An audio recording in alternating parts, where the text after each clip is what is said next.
पुत्र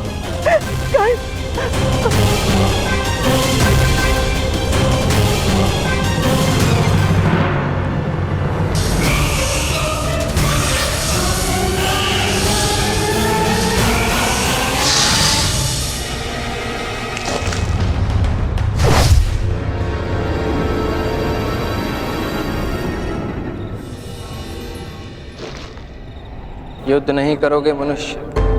ताऊ कहते हैं जो चीज प्रकाशित होती है वो दिव्य होती है और दिव्यता को प्रणाम किया जाता है, उस पर प्रहार नहीं किया जाता।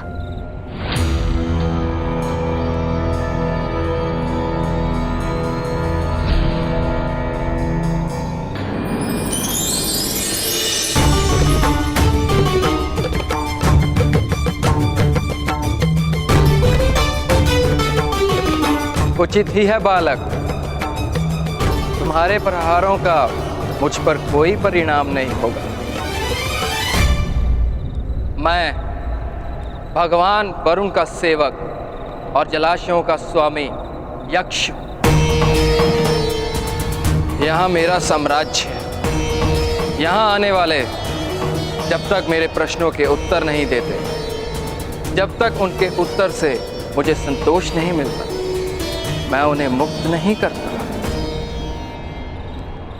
मेरे प्रश्नों का समाधान अगर कोई नहीं कर पाता तो मैं उसे मृत्यु दान देता। यदि कोई पशु जीव जंतु यहाँ आए तो आप उनकी भी मृत्यु कर देंगे? पशु जीव जंतु आदि तो ज्ञानी हो ही नहीं सकते। तो ज्ञान कैसे प्राप्त होता है? गुरु के पास विद्या संपादन करके। किंतु जिसे गुरुकुल जाने की अनुमति ही ना हो तो?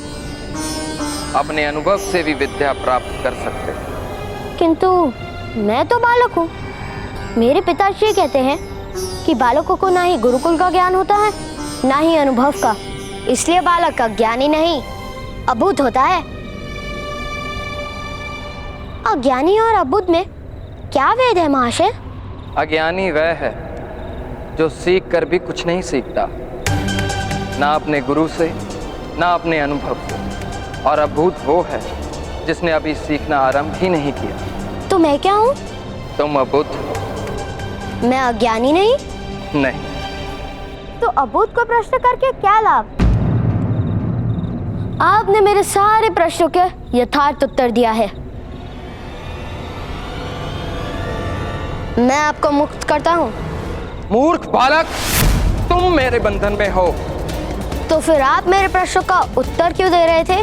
क्योंकि तुम अबुद्ध हो और मैं ज्ञानी, और ज्ञानी का कर्तव्य है अबुद्ध को ज्ञान देना।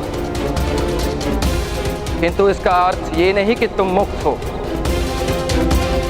जब तक तुम मुझे पराजित नहीं करोगे। अबुद्ध तो प्रश्नों से ही पराजित हो सकता है। यदि आप मेरे 3 प्रश्नों का उत्तर नहीं दे पाए तो आपको पराजय स्वीकार करनी पड़ेगी। पराजय ही नहीं, मैं तुम्हें 2 वरदान भी दूंगा। तो पहला प्रश्न, कुछ लोग ब्राह्मण क्षत्रिय और कुछ लोग वैश्य सूत बनकर क्यों जन्म लेते हैं? ये बहुत ही सरल है। प्रत्येक मनुष्य अपने कर्मों का फल अगले जन्म में प्राप्त करता है। पूर्व जन्म में जो पाप करता है वो वैश्य और सूत बनकर इस जन्म में सेवा करता है, और पूर्व जन्म में जो पुण्य करते हैं वो ब्राह्मण और क्षत्रिय बनकर इस जन्म में सेवा प्राप्त करते हैं। पाप और पुण्य क्या है? किसी को पीड़ा देना पाप है, किसी को सुख देना पुण्य। तुम मुक्त नहीं हो पाओगे बालक। अब तीसरा प्रश्न, यदि ब्राह्मण क्षत्रिय ये सत्य जानते हैं तो पीड़ा देकर पाप क्यों एकत्र कर रहे हैं? क्या आने वाले जन्म में वैश्य और सूत बनने का प्रयत्न कर रहे हैं? बहुत बुद्धिमान हो बालक। महर्षियों ने कर्मों का सिद्धांत मनुष्य को सिखाया ही इसलिए था कि मनुष्य एक दूसरे के साथ शोषण ना करे, किसी को दुख ना पहुंचाए। किंतु बालक, आश्चर्य है, शास्त्रों को जानने वाले ब्राह्मण ही कर्म के सिद्धांत की अवहेलना करते हैं और नीची जाति का शोषण करते हैं। तुम्हारे प्रश्नों का उत्तर मेरे पास नहीं है बालक। तो फिर आपको मुझे एक वरदान देना होगा। आपने जो इस जलाशय को सुखाया है, आपको इसे फिर से भरना होगा। किंतु बालक, वरदान प्राप्त करने से पूर्व तुम्हें एक बात समझनी आवश्यक है। ये जलाशय मैंने नहीं सुखाया और ना ही किसी चमत्कार से सूखे। ये मनुष्य के कर्मों से ही सूखते हैं। मनुष्य के कर्मों के विरुद्ध प्रकृति का ये कोप है। तुम्हें दिया हुआ वरदान मैं निषिद्ध नहीं कर सकता, किंतु अब इस जलाशय का जल किसी को सुख नहीं दे पाएगा। ये सत्य जानकर अपना वरदान प्राप्त करो।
तुम्हारा नाम क्या है बालक?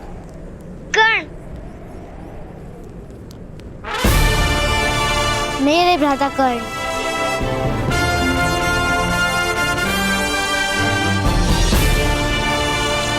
कर्ण नाम है तुम्हारा? कर्ण का तो अर्थ होता है काटने वाला, और तुमने तो वास्तव में भूमि को काटकर जल की धारा बहा दी। वत्स कर्ण, हम सभी तुमसे बहुत पसंद है, इसलिए सूत समाज की ओर से तुम्हें एक कुआं भेंट करते हैं। आज से इस कुएं पर तुम्हारा अधिकार होगा और हम सभी इसे कर्णकूप के नाम से जानेंगे।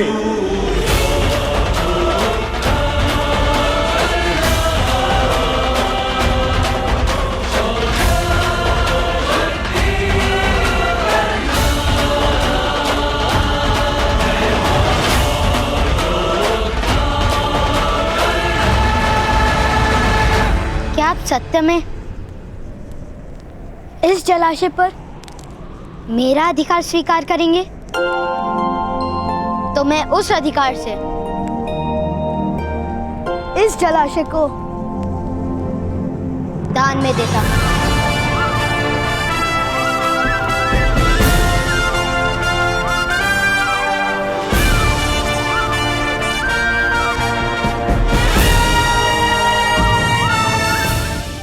लोहार महोदय, क्या आप मेरा दान स्वीकार करेंगे?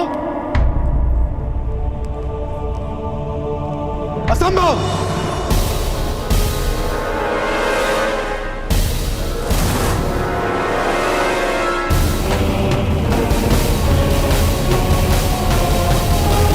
इस जलाशय पर लोहारों का अधिकार कभी नहीं हो सकता।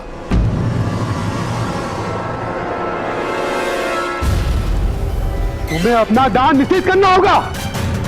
महोदय, मेरे पिताश्री कहते हैं दान निश्चित नहीं किया जाता, फिर चाहे वो स्वयं का ही क्यों ना हो। इससे दान का अपमान होता है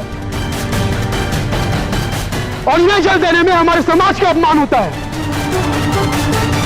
जीते जी हम ये अपमान कभी नहीं सहेंगे।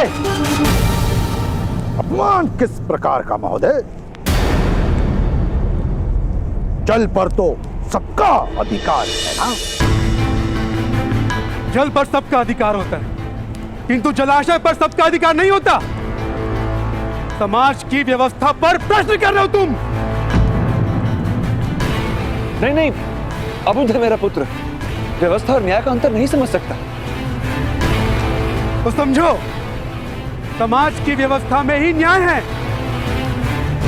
किंतु ताऊ, आपने तो कहा था कि न्याय जीवन दान देता है। ईश्वर का न्याय जीवन दान देता है, क्योंकि ईश्वर का न्याय करुणा से जन्मा है। मनुष्य का न्याय लालसा से जन्मा है। वो केवल मृत्यु या पीड़ा दे सकता है और कुछ नहीं। और शास्त्रों में लिखी व्यवस्था पर प्रश्न उठाना विरोध होता है।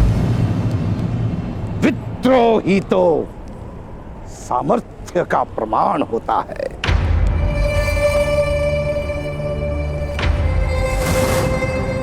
तो मैं विद्रोह के लिए सज्ज हूं।